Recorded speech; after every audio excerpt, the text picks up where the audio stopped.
are we missing something?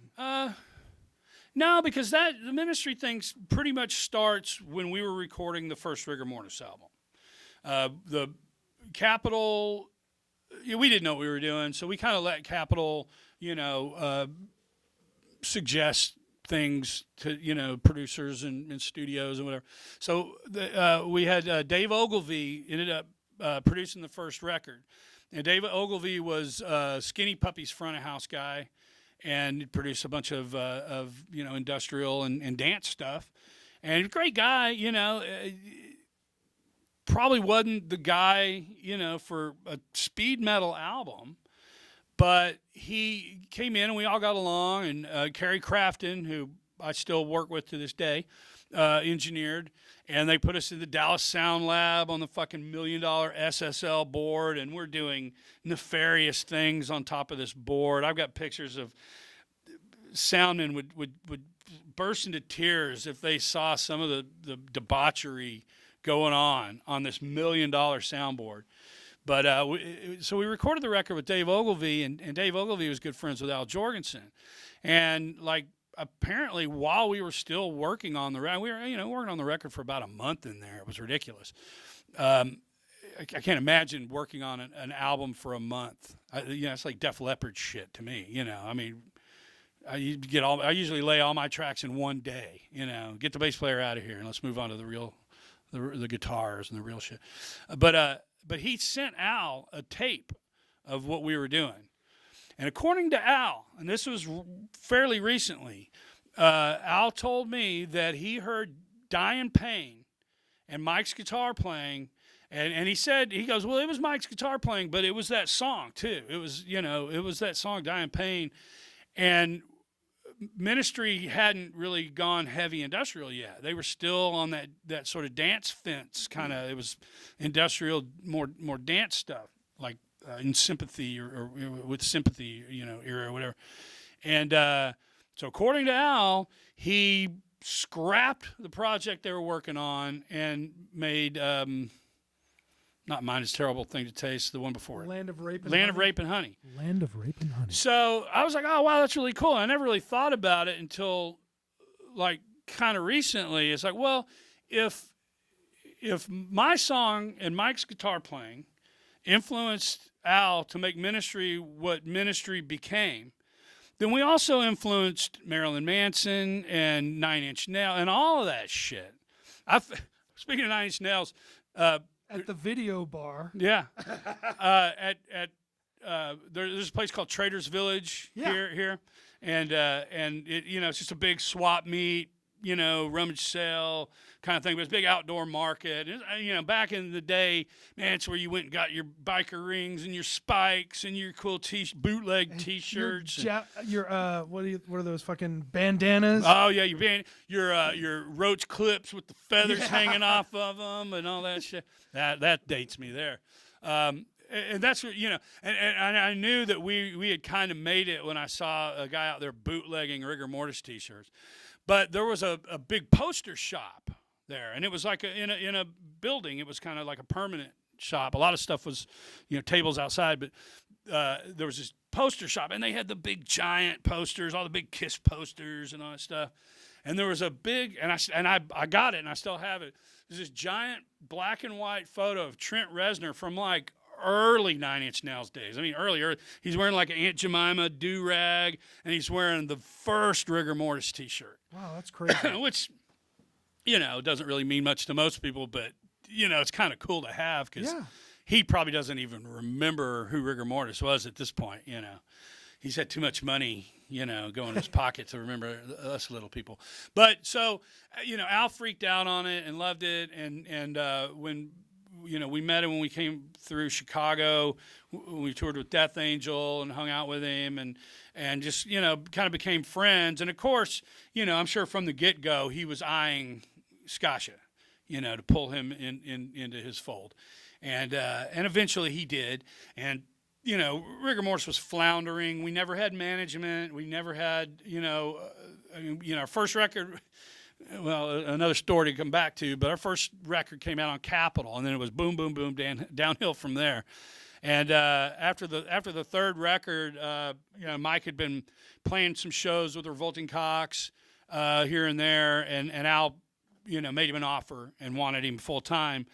And Mike called me and told me, and I was like, man, yeah, you got to do it. I mean, that's another no-brainer. I mean, we've got nothing to offer right now anyway. And I kept waiting. After I got off the phone with him, I was like, man, I should be really pissed off. I just lost my guitar player. My whole band's just imploded. It's done as far as I was concerned at the time. And I never got pissed off about it because I knew it was the best thing for Mike. That's and the mark of a good friend. Well, and Mike, you want what's best for your friends. Mike was he was the most talent in the band. I mean, he was like that natural. Hardin's a great drummer, and I'm a decent bass player. But no, we weren't doing anything. Mike was special. Mike was special, and so I wanted it for him. I wanted him to go and do. Somebody needs to go off and do something. It's like when I went off to do GWAR, he was excited about it because he wanted me to go do something cool. And I also want to add something. Nobody kids like me who would walk up to Mike Scaccia and talk to him. He didn't pull the rock star trip on you. He was like your best fucking friend. He sat there and listened to everything you had to say. Was really nice. Looked you in the eye. Yeah. Wasn't like, okay, kid, get the fuck away from me. Yeah, he was. Yeah, Mike was for real, man. I mean, he exactly what he said. He would look you in the eye. He'd make you feel like even if you were, driving him all over town and doing bullshit, grunt work for him and being his little toady, he still made you feel appreciated, and you never felt like he was using you because he might give you a guitar, I mean, he would do that, he never did that to me, but at least he didn't act like a dick and treat you like shit. No, exactly. And and I always, and not just me, but everybody appreciated that about Mike. And I still hear the stories. I don't know how many people are like, Mike was my best friend. Mike was my best friend. Mike was my best friend. And I'm like, Mike was my best friend. It's crazy. He was a really, and he wasn't a perfect guy. I've seen him be, especially like, the guys closest to him, I've seen him be fucking just a horrible asshole and laughing the whole time he'd do it. And he beat me with a broom one time. He was holding it by the bristles and just slapping me. Me and Hardin were in a fist fight on the floor, and Mike grabs the broom, just starts beating on me with it, laughing maniacally. It was just like, what the fuck is going on here? But no, he was like that. He had, if you were in his circle or it could be a brief moment, but he would make you feel like, you were appreciated and he talked to you one-on-one, and he never pulled that rock star bullshit. So what happened with Paul Barker to open this position for you? Well, what happened with the me doing anything with ministry at all? Mike had been working with him for a while. He was in Chicago, and he was sick of Chicago. He wanted to move back to Texas. And he was still, working with him and everything, but he wanted to move back, him and his girlfriend. So he had me and a friend drive up there with a U-Haul trailer to move him back. And while we were in Chicago, we went to the studio, and they were working on Revolting Cocks' Linger Fickin' Good. And we, just went in there, and we were just kind of hanging out. And Al had just got the call that they were doing Lollapalooza, 92. And I was just like, dude, give me a job, man. I don't care anything. I'll push, a roadie. I don't care. I'm not doing anything, I just want to do something. I'll go on the road. I don't care. So, I'm just like basically, begging for any kind of scrap gig, not thinking, he's going to go for it. And he was like, oh man, I can't make you be a roadie. Because I think he always had the, I don't know if he actually felt bad, but he would act like he kind of felt, like, I was too good for that. And I think it was maybe he felt a little bit bad about, taking Mike or whatever, which I didn't, because, onwards and upwards and more power to Mike, but so he goes, man, I got an idea. You can be the bass tech. Of course, he doesn't ask Paul. He just said, you can be the bass tech. And Paul's wife's pregnant, and she's going to have a baby on the road. So you'll fill in for Paul probably for a show or two. And I'm like, inside, I'm like, what? Wait, no, I did. I don't think I can. I don't. But I immediately go, hell yeah, all right. And I'm just like, fuck, I was because I was green as grass. Rigor Mortis had done one tour with Death Angel for about 28 shows, if that, and that was it. And then we did little one-offs and regional shit. The legend, has grown, and people think we. Everybody's seen you. Oh yeah, everybody thinks we toured our asses off and all this shit, but we didn't. And so I went. This is my first time ever in a tour bus. Real deal. It's Lollapalooza. Catering and hotels and all this shit. And so I'm cool with it. So every day, every chance I get, I'm rehearsing on the songs and all this stuff. And then one day Paul walks up and goes, "So how you feeling about the songs? You feeling like you're ready?" I'm like, "Yeah." I think it was Scranton, Pennsylvania. And I'm like, "Yeah, man. Yeah, I think I'm ready. And he passed me on the back and he goes, "Good. I'll be at the front of house. You're playing tonight." Dude, I mean, I almost shit my pants. I immediately, did the work I had to do, and went to the bus or went backstage or wherever I went and just shedded. Yeah, and this was with a cassette Walkman, and this was not I think I had a Tom Scholl's bass man or whatever the fuck that thing was, which I still have, by the way. Wow. I keep everything even if it's broken. And so I did the show, and years later somebody gave me a cassette of that show. That's great. And I'm listening to it, and I'm like, fuck yeah, man. That's did pretty all right. good. And there's this one part, dun-dun-dun-dun, dun-dun-dun-dun, bam. Just this note, just through this note. And somehow I hit a note that was just not anywhere in the area code of where it should have been. But other than that, it sounded pretty good. And apparently Paul didn't hear that because he didn't say anything about it.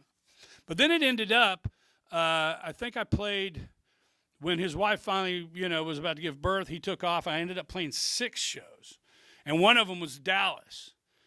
And Chris Cornell's on stage, Kirk Hammett's on stage, I think Scott Ian, I don't know who all, but it was just, and I'm backstage, and Al comes up and he goes, "Hey," and he's got Flea with him.